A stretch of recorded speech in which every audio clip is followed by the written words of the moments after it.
first ever factory outlet, Chandanagar, Mukunda Jewelers, opening soon. No making charges. మీరు big boss season 1కి వెళ్ళారు. అక్కడ host NTR గారు. ఇప్పుడు ఆయన వచ్చేసి ఇప్పుడు పాన్ ఇండియా లెవెల్లో ఆయన ఎక్కడెక్కడికో వెళ్ళిపోతుంది. జపాన్ అంటున్నారు, ఫేవర్ అంటున్నారు. ఇప్పుడు ఆయన రేంజ్ అసలు మామూలుగా లేదు. ఆయన ఆ జర్నీ చూస్తుంటే, ఆయన ఎదిగే ఆ విధానం చూస్తుంటే ఎలా అనిపిస్తుంది? అద్భుతం. అంటే మంచి డాన్సర్, గొప్ప యాక్టర్, ఇంకా దానికి మనం చెప్పే స్థాయి కూడా కాదు.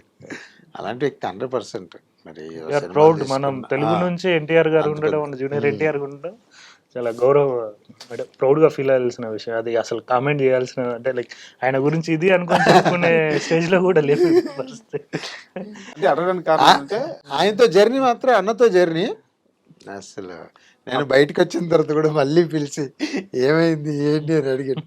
అన్న అసలు నా పరిస్థితి వేరు, నేను ఉన్నది వేరు. ఇక్కడ హై రిచ్నెస్. బిగ్ బాస్ అంటే ఏంది, సెంట్రల్ ఏసీలో నీట్గా చెప్పులు వేసుకొని ఎక్కడ కాలుకు మట్టేట కూడా చూసుకోలేదు. అది మనకి ఎక్కువైపోయింది. మనది అది కాదు కదా. ఎక్కడో పల్లెటూరులో నా లైఫ్ నేను బతికేది. సరే ఏదో వాళ్ళు వెళ్ళి పక్షిని బంధించినట్టు అయింది. నేను అదే చెప్పా. అవును చెప్పు, నాకు తర్వాత కూడా తెలిసింది నువ్వేంటి, అసలు నువ్వు ఉంటావు అనుకున్నావు మేము అన్నాడు. అంటే నేను సంపూర్ణ వైభవుడు ఎంత లక్కీయో, బిగ్ బాస్ నుంచి నా అంతలు నేను రావడం అంత బ్యాడ్ లక్. ఎందుకంటే అది బయటకు వస్తే కానీ నాకు తెలియలే. ఏది నాకు తెలియకముందే నేను అనుభవించేస్తాను. అండ్ మీకు తెలుసా, మీరు తప్పించి ఇప్పుడు దాకా ఎవరు అట్లా రాలేదు. వాళ్ళు అసలు అది ఆ చరిత్రలో లేదు. ఇప్పుడు బాస్ పంపిస్తే జనాలు ఓట్లు ఏక భాష తీసేస్తే రావాలి తప్ప వాళ్ళంతా వాళ్ళు రావడానికి లేదు. వాళ్ళు నిజంగా క్షమించి నన్ను కాబట్టి వదిలేచ్చారు. ఇప్పుడు హైదరాబాద్ అండి, అప్పుడు ఎక్కడ బాంబే, లోనావాల్. అసలు 2 రోజుల ముందే కొంచెం ఓపిక పట్టి అన్న మెంటాలిటీకి బిగ్ బాస్ లో ఉంటే విన్నర్ అయిపోయాడు. అన్నని ఫ్యాన్స్ కి, అన్న మంచి కోరుకునే వాళ్ళకి. సార్ ఇప్పుడు వస్తే వెళ్తారా బిగ్ బాస్ కి? చూద్దాం. ఇప్పుడు అంటే 7-8 సీజన్లు చూసాం కదా, ఓకే కొంచెం తెలుసు. మళ్ళీ ఇప్పుడు హైదరాబాద్ లో అక్కడ ఏంటి సార్, అంత 6 months రోజు వర్షం పడ్డట్టే ఉంటుంది. ఓకే, ఎండ కనిపించేది కాదు. అమ్మాయి ఎంతసేపు ఎంట్రా బాబు ఈ 4 మనం ఎట్లా ప్యాంట్ వేసుకుంటే బయటికి వెళ్ళిపోవన్నట్టు ఉంటుంది మనకి. అక్కడేమో డోర్ తీయడానికి లేదు, ఎంతసేపు అందులోనే తిరగాలి. అదంటే నాకు దాని వాల్యూ ఏందనేది బయటకు వచ్చామని తెలియలే. సరే ఏదో పోయినాం అదైంది, కానీ బయటకు వచ్చిన తర్వాత చాలా అసలు జనాలు ఎలా అంటే, ఏమైంది డబ్బులు ఎప్పుడు ఇస్తావు అని అప్పడిగినట్టుగా ఎందుకు వచ్చేదారండి బయటికి అంటే భయం వేసేది. వాళ్ళ సంగతి పక్కన పెడితే కొంచెం చాలా మంది. బా నాకు అనేది ఇప్పుడు చూడు 7 సంవత్సరాలు మీరు గుర్తు చేశారు. అంటే ఆయన అన్నట్టు మీలాగా ఎవరు బయటికి రాలేదు. అదొక రికార్డ్ సార్. అవును.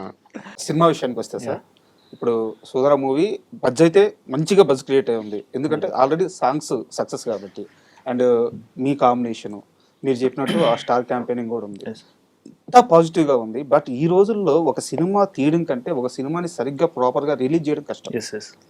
రిలీజెస్కి ఎలాంటి కష్టాలు ఏమన్నా ఫేస్ చేస్తున్నారా, ఎలా ప్లాన్ చేసుకున్నారు?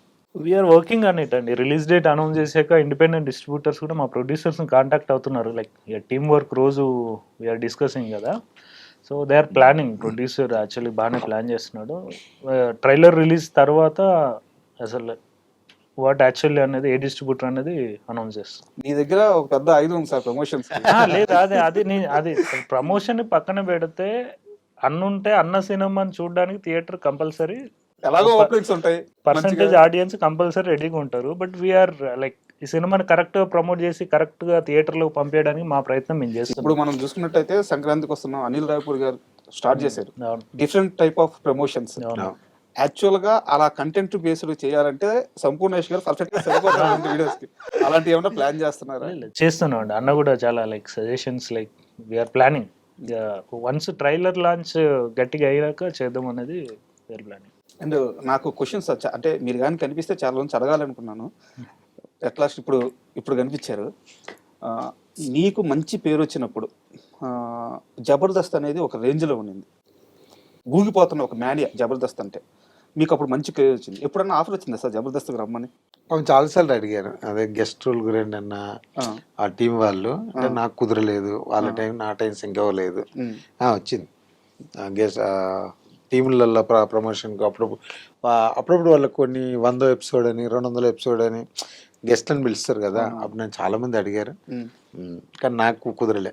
మీరు కావాలని పోలేదా అలాగేం లేదు, నాకు నాకు ఈ ఫంక్షన్కి వాళ్ళు రాలేదని? లే వాళ్ళందరూ నాకు బాగా క్లోజ్. జబర్దస్త్లో ప్రతి ఆర్టిస్ట్ మామూలు పండుగలకు వాటికి మెసేజ్ పెడతారు, ఫోన్లో మాట్లాడతారు. నాకు వాళ్ళందరూ అంటే చాలా ఇష్టం. అది ఎందుకు అందరూ వాళ్ళు చాలా బాగా కనెక్ట్ అయ్యారు.